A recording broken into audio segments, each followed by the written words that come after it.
لذلك ابن القيم الجوزي رحمه الله dadka salaada tukanaya shan buu kala qaado wuxuu yiri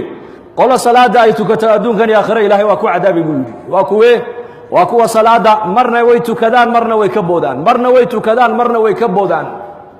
awqadeediyo iyo jawaamicdana kuma ilaaliyaan buu yiri fawaylun lil musallin alladhina hum an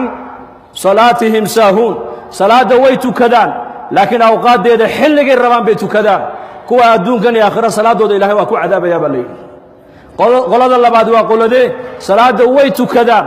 jamacana way ku ilaaliyaan masaajidana way yimaadaan laakiin qalbigoodu xaadir maaha min albidaaya ila nihaaya salaadoodu waa sahwi kuwaana salaadoodu ilaahay bay hortaallaa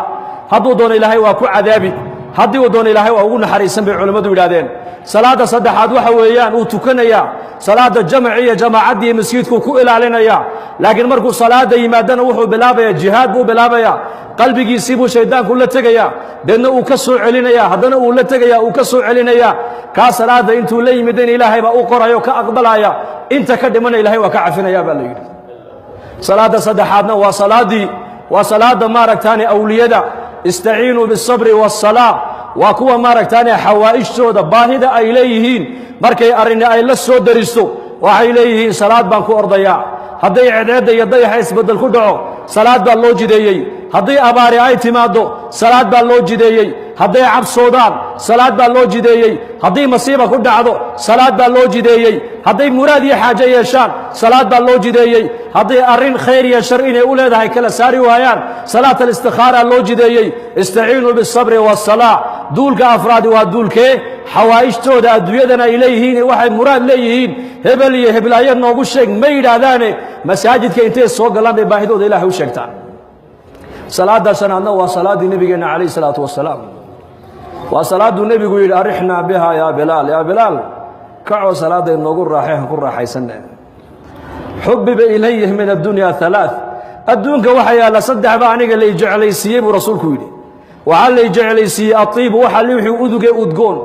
والنساء يا هوينكنا waa lay jeclaysiiyey wajucilat qurratu cayni fi salaa halka indhahayga qalbigaygu ku qaboobayaana salaada laga yeelay buu nabigu calayhi salaatu wasalaam marka saxaabada rasuulku salaadaas ay barteen iyaku in salaada ku raaxaystaan in salaadu ay u noqoto meel markay salaada ay xidhaan adduunyada ay ka tagaan nin culimadii salafka kamid ahaa ayaa mar alle markuu salaada xidho thaabit al-bunani baa loo jiray abu muslim rahimahullah waxa lagu yiri salaadana tukanaysid anaku waan laanay saad ku heshay adigu salaadan mar alle markuu salaada tukanay ilmada ka daadanaysa wuxuu yiri kaabatu min ajli salati li 20 sana wa tanamtu biha 20 sana buu yiri salaada ruuxdeeda dhadhankeega xaqiiqadeeda inaan gaaro 20 sana ayaan u soo tabcay buu u soo dadaalay hadda 20 sana waa ku raaxaystaa buu salaadaas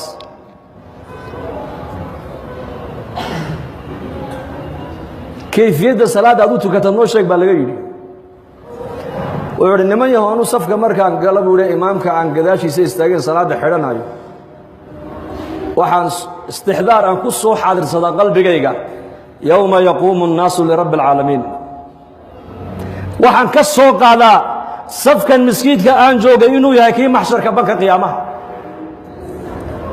halkaasaan markaa ka xidhaa buu salaada inaan ilaahay hortaaganahay baan soo xaadiriyaa ucbudu allaha kaannaka taraah فإن لم تكن تراه فإنه يراك إلهي واحد عابدا سي واحد أديكو أدو جيدو أركيسو حداد أديكو أركين إلهي جل وعلا سقاكو أركايا وحولي مركا